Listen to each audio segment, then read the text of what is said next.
प्यारे बच्चों, जैसा कि अपने 6 अणु पाठ शुरू कर दिया था, उसमें अपने बड़ा ग्लूकोज की संरचना, मोनोसैकेराइडों की संरचना पढ़ी थी।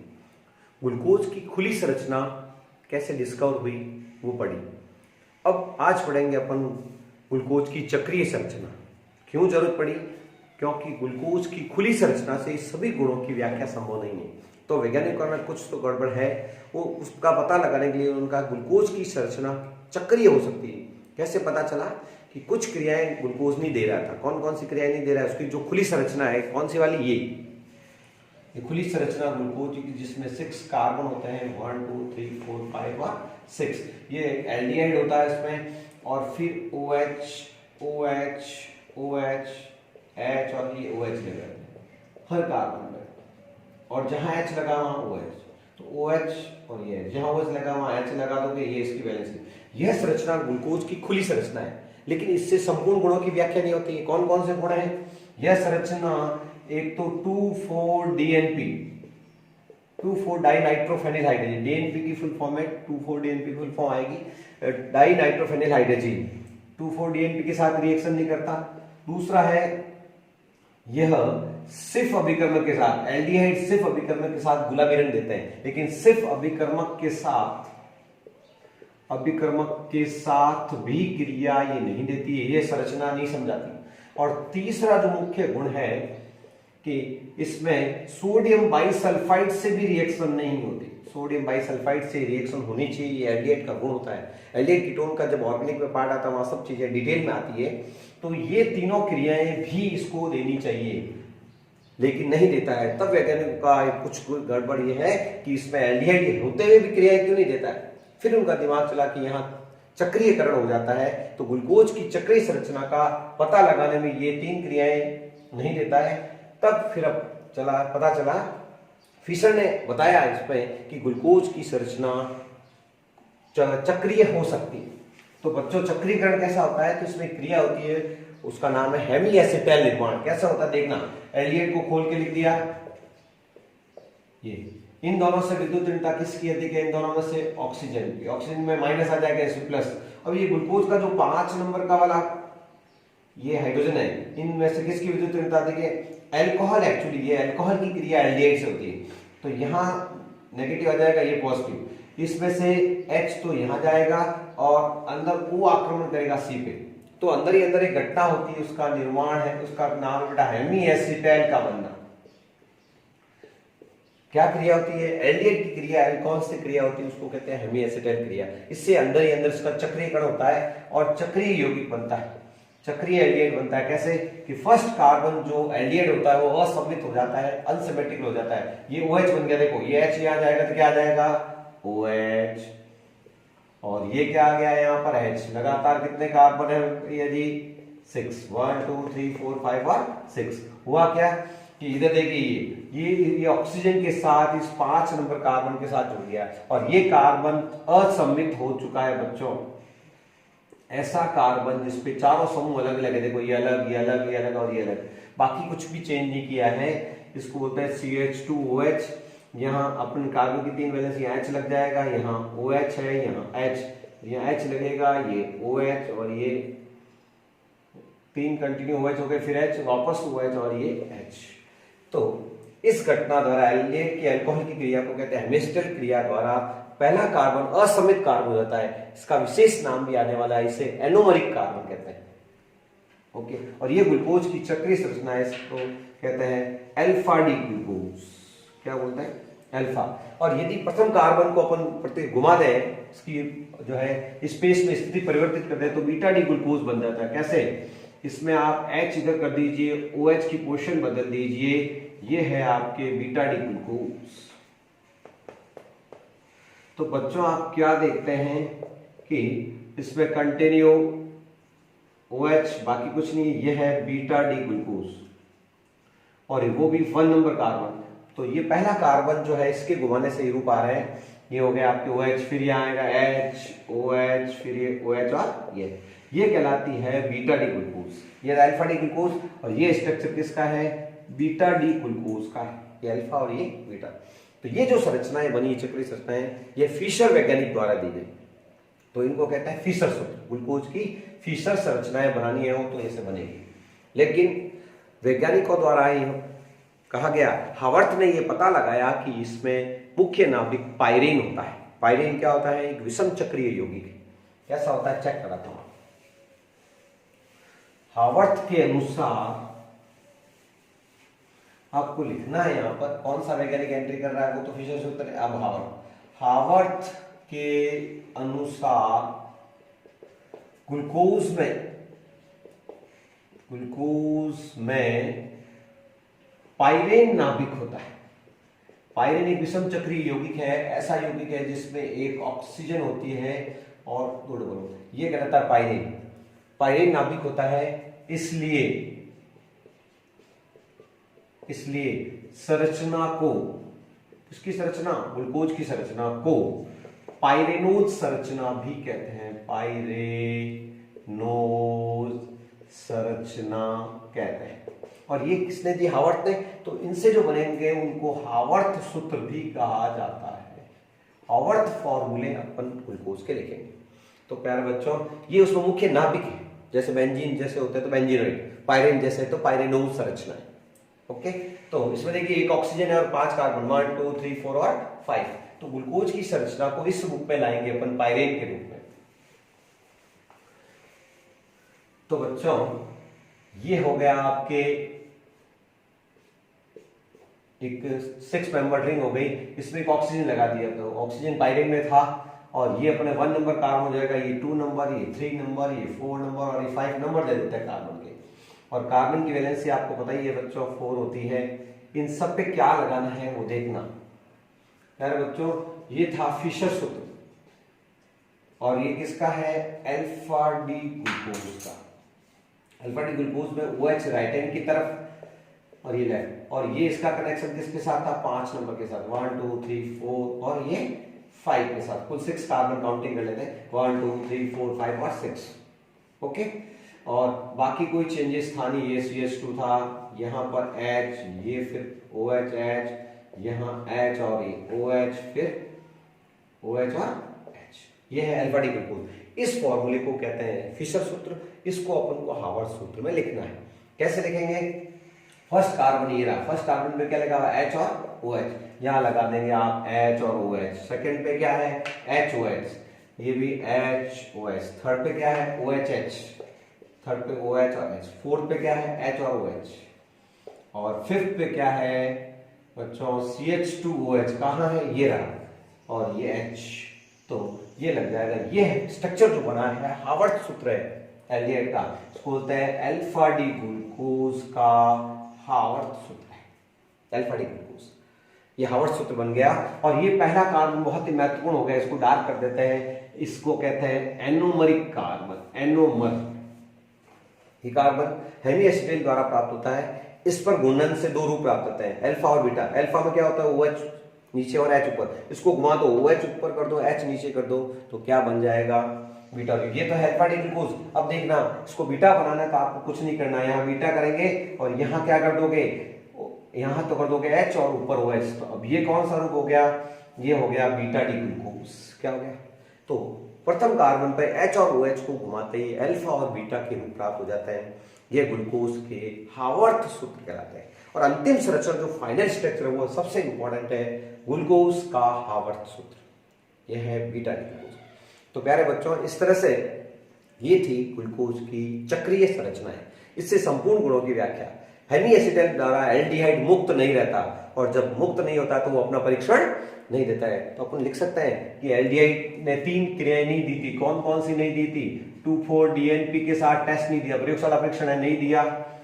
दूसरा उसमें था कि सोडियम बाइसल्फाइड से रिएक्शन नहीं हुई, क्यों नहीं हुई? और तीसरा है सिर्फ अभिकर्मक के साथ परीक्षण नहीं देता है। उसका रीजन एक ही लाइन का है कि एल्डिहाइड समूह होता तो है लेकिन मुक्त नहीं होता बच्चों। इसके कारण ये तीनों परीक्षण नहीं दिया। तो फिर क्या होता है? ग्लूकोज में चक्रीय संरचना बन जाती है। कहाँ? एल्डिहाइड। यह है हावर्थ सूत्र। इसी तरह से फ्रक्टोज में, इसमें तो पायरेन जैसी संरचना होती है, फ्रक्टोज में फ्यूरेन जैसी संरचना होती है। वो कैसी होती है देखते हैं। आइए अपन बनाते हैं संरचनाएं। सब लिखने से ही होगा, लिख करके ही याद करना पड़ता है, तब ही काम होता है। तो ये है फ्रक्टोज की संरचनाएं बनाने जा रहे हैं अपन। फ्रक्टोज का सूत्र आपको सिखाया था 1 2 3 4 5 6। ये इसमें कीटोन होता है। फ्रक्टोज एक कीटोहेक्सोस है और फलों में पाई जाने वाली शर्करा है। फल में जो है इसको कहते हैं कीटोहेक्सोस, क्योंकि कीटोन चमक रहा है। देखो आप, कीटोन का 2 नंबर पे कीटोन और कंटिन्यूस में 3 OH फिर H। अपन अपनी मर्जी से H उधर नहीं कर सकते, ये प्रकाशिक समायता डिपेंड करती है। खुले आकाश में इसका विन्यास होता है फिक्स, OH H। यहाँ इन दोनों को बल्कि अपन ऐसे करके CH2 लिख सकते हैं। फिर ये आ गया OH, फिर यहाँ OH आएगा तो यहाँ आएगा H और ये हो जाएगा CH2OH। ये है उनका कीटोहेक्सोस। लेकिन इसकी भी खुली संरचना से व्याख्या होती नहीं है।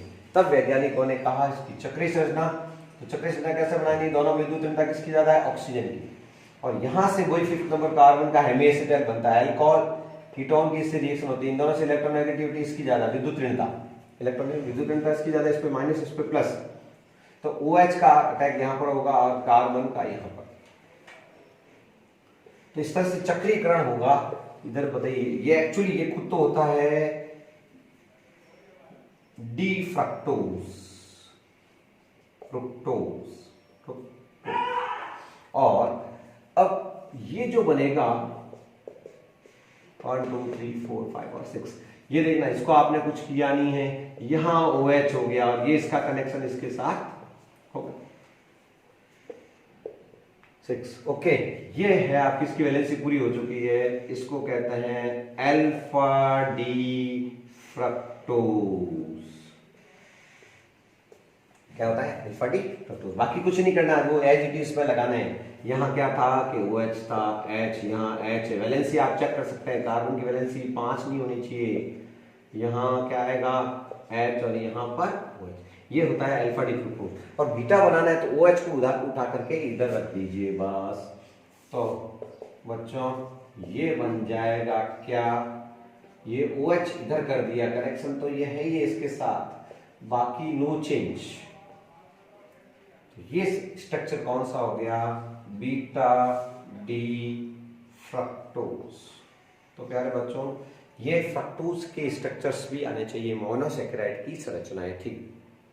बेटा अब अपन पढ़ेंगे डाइसैकेराइड। ये तो थी मोनोसैकेराइड की पढ़ाई, लेकिन उससे पहले इसका भी हावर्ड सूत्र देखना बाकी रह गया था। हावर्ड सूत्र, ये तो सूत्र है वो फिशर ने दिए थे। तो ये कौन से सूत्र कहलाते हैं? फिशर सूत्र। अब अपन देखते हैं फ्रक्टोज की कौन सी संरचना, हावर्ड सूत्र।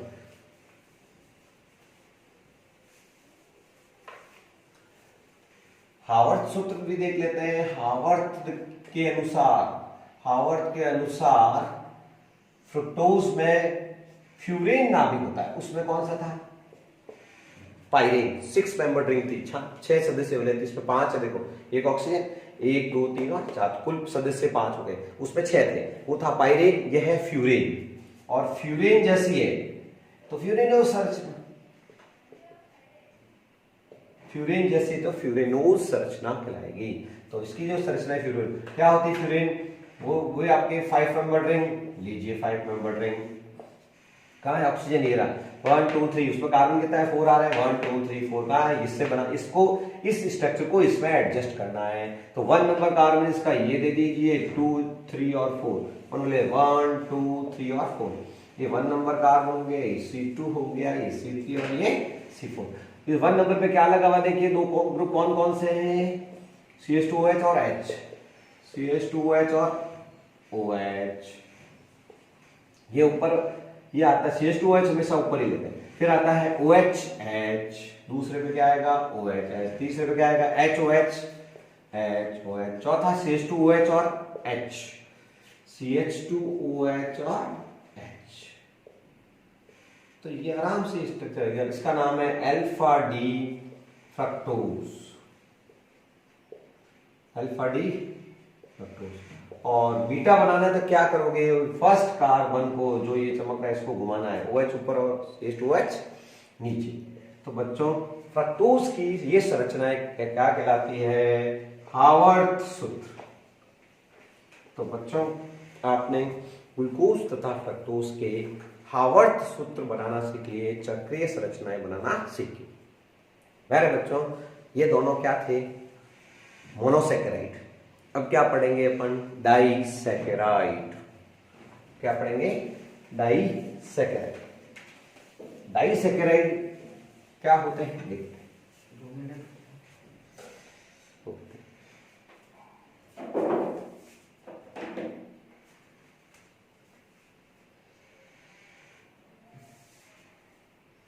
क्लीन कर दिया।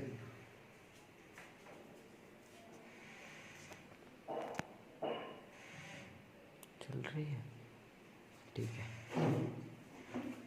अब बच्चों पढ़ेंगे डाइसेकेराइड, जिसमें आते हैं ओलिगोसेकेराइड भी आते हैं, ओलिगो में डाइसेकेराइड सारे आते हैं। तो डाइसेकेराइड की परिभाषा क्या है कि वे कार्बोहाइड्रेट जिनके जलविघटन से दो मोनोसेकेराइड बनता है। चेक करना साहब, जिनकी जलविघटन से दो मोनोसेकेराइड। एग्जांपल्स हैं आपके इसके, जैसे सबके फॉर्मूले C12H22O11, C12H22O11, C12H22O11। देखना सबका सामान्य सूत्र सेम है। इंपॉर्टेंट बात सिखा रहा हूं आपको, ध्यान दीजिए कि सबका सूत्र सब डाइसेकेराइड है, लेकिन पर्टिकुलर कब बन जाएगा कि जब पर्टिकुलर यदि यहां इन्वर्टेज एग्जाम है, तो इन्वर्टेज यदि आप लेते हो तो ये सुक्रोज कहलाएगा। आपके कोर्स में 3 डाइसेकेराइड है, एक तो है सुक्रोज। यदि आपने यहां माल्टेज लिखा है, माल्टेज, तो ये कंफर्म हो गया कि ये माल्टोज होगा। क्या होगा? माल्टोज। और यदि किसी बच्चे ने लैक्टेज लिखा है तो वो क्या होगा? लैक्टोज होगा। क्या होगा? लैक्टोज। तो इन्वर्टेज सुक्रोज को ब्रेक करता है, माल्टेज तो माल्टोज हो जाएगा, लैक्टेज है तो लैक्टोज हो जाएगा। अब सबके लॉकेट के प्रिंसिपल से काम, सुक्रोज है तो सुक्रोज क्या देता है? सबके सब मोनोसेकेराइड ही देते हैं, सबका फॉर्मूले सेम है, तो फॉर्मूले से घबराने की जरूरत, सब मोनोसेकेराइड ही है। C6H12O6, C6H12O6, C6H12O6, C6H12O6। बच्चों सुक्रोज है तो सुक्रोज फिक्स देता है alpha D glucose, alpha D glucose, और बीटा डी फ्रक्टोज देता है। इसी तरह से यदि माल्टोज है तो वो दोनों अणु देता है किसके? अल्फा डी ग्लूकोज के। माल्टोज यदि होगा तो अल्फा डी ग्लूकोज के दोनों अणु देगा। लैक्टोज है तो एक तो देता है बीटा डी ग्लूकोज और एक देता है बीटा डी गैलेक्टोज। क्या देगा? ग्लूकोज और गैलेक्टोज देता है। तो ये फिक्स है कि सूत्र एक है, लेकिन यदि लोकेलिटी माल्टेज है तो ये माल्टोज ही होगा, लैक्टोज है तो लैक्टेज। ये है एंजाइम। एंजाइम हमेशा ताला और चाबी के सिद्धांत पर क्या करते हैं? पर्टिकुलर ताले की पर्टिकुलर चाबी होती है, विशेष ताले की विशेष चाबी। तो यहाँ माल्टोज को तोड़ने वाला माल्टेज। तो ये सारे डाइसेकेराइड हैं जिनसे क्या बन रहे हैं? दो मोनोसेकेराइड। तो वे कार्बोहाइड्रेट जिनके जलपटन से दो मोनोसेकेराइड प्राप्त होते हैं उन्हें हम डाइसेकेराइड कहते हैं। सबसे पहला डाइसेकेराइड लेते हैं, थोड़ा इजी है, माल्टेज। माल्टेज जो होता है, माल्टेज से जो बनता है वो है माल्टोज। तो पहला डाइसेकेराइड माल्टोज लेंगे। माल्टोज माल्ट शर्करा के नाम से प्रसिद्ध है, माल्ट स्ट्रक्चर। और माल्ट स्टार्च को कहते हैं माल्ट शर्करा। ये माल्ट, इसकी प्राप्ति होती है, ये जो मेथड ऑफ प्रिपरेशन है जिसको अपन प्राप्ति कहते हैं, विरचन कह सकते हो आप। क्या कह सकते हो? विरचन, बनाने की विधि। विरचन किससे बनता है? ये स्टार्च से। स्टार्च को माल्ट कहा जाता है, पढ़ा रहे तो इससे बनता है। स्टार्च एक पॉलीसेकेराइड C6H10O5, स्टार्च की का जलपटन यदि डाइस्टेज की उपस्थिति में कर देता है कोई बच्चा तो क्या देता है? वो माल्टोज देता है। C12H22O11, C12H22O11, इसका क्या कराना है? जलपटन। N का मान 2 लेंगे तो अपना पता चल जाएगा ये क्या बनता है? माल्टोज। माल्टोज एक डाइसैकेराइड है। ओके, अब गुणधर्म क्या है माल्टोज के? तो पहला गुण है श्वेत क्रिस्टलीय ठोस। श्वेत क्रिस्टलीय ठोस है बच्चों। दूसरा क्या गुण लिखोगे? ये जल में विलय है, माल्टोज शर्करा पानी में आराम से घुलती है। तीसरी क्या विशेषता लिखोगे? दक्षिण ध्रुवण गुणक होती है। दक्षिण ध्रुवण गुणक मतलब प्रकाश को किधर घुमाती है? दक्षिण दिशा में, क्लॉकवाइज, दक्षिणावर्त दिशा में। इसी तरह से चौथी है, ये एक अपचायक शर्करा है जो दूसरों का अपचयन कर सकती है, अपचायक शर्करा। और इसके 4 गुण तो है, श्वेत क्रिस्टलीय ठोस, जल में विलय, दक्षिण ध्रुवण गुणक होती है, यह एक अपचायी शर्करा है। और लास्ट लिख देते हैं इसके जलपटन से, क्या अभी अभी लिखे, इसके जलपटन से 2 अणु अल्फा डी ग्लूकोज के प्राप्त होते हैं। लास्ट है इसके जल अपघटन से 2 अणु अल्फा डी ग्लूकोज बनता है। कहाँ है बच्चों? वापस लिख देते हैं, C12H22O11 इसका जलपटन करवाओ, हाइड्रोलिसिस कराओगे, इसकी प्रेजेंस में होगा, माल्टेज की प्रेजेंस में क्या देगा? C6H12O6 प्लस C6H12, दोनों अणु किसके हैं? अल्फा डी ग्लूकोज के। दोनों अणु अल्फा डी ग्लूकोज के बनते हैं। संरचना बनाने में बहुत हेल्प करेंगे। लास्ट पॉइंट है इसका, शॉर्ट नोट तैयार हो जाएगा, छोटी छोटी टिप्पणियां तैयार करनी, 5-7 पॉइंट उसके आने चाहिए। संरचना अल्फा डी ग्लूकोज है। अल्फा डी ग्लूकोज अभी अभी आपने तैयार किया था बच्चों। अल्फा डी ग्लूकोज का हावर्ट सूत्र है, बार बार आप करोगे तो आपकी समझ में आ जाएगा। देखना कैसे बनती है। यहां भी ऑक्सीजन, अल्फा डी ग्लूकोज का सूत्र हावर्ट सूत्र, मेन फॉर्मूला हावर्ट सूत्र है, याद रखना, उसको याद कर लेना है। तो हावर्ट सूत्र में पहले कार्बन पे क्या था? HOH, फिर क्या था? HOH, फिर क्या था? OHH, फिर क्या था? HOH, फिर था CH2OH और H। कोई दिक्कत नहीं है।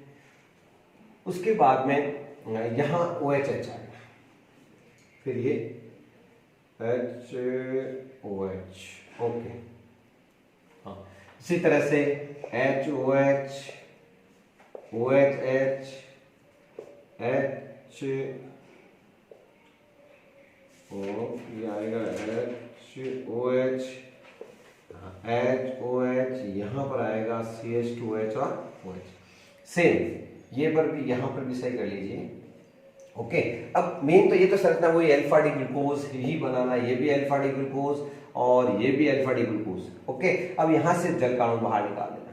तो यहाँ से जल का अणु बाहर निकाल तो दोनों का एक कनेक्शन, एक बॉन्ड हो जाएगा। मेन बात ये तो आप संरचनाएं आपके पीछे से देख के बना सकते हैं इसको आप, ठीक है ना।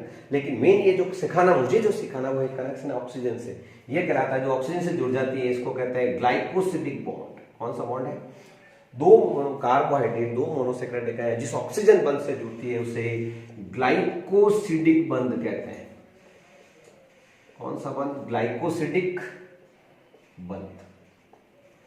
1-4 इसका, 1 2 3 4 इसका 1, तो ये 1 और 4 के बीच में, तो ये एक तरह से हो गया 1,4 ग्लाइकोसिडिक बंध, ग्लाइकोसिडिक बंध। तो बच्चों 1 और 4 के बीच यह है संरचना माल्टोज की।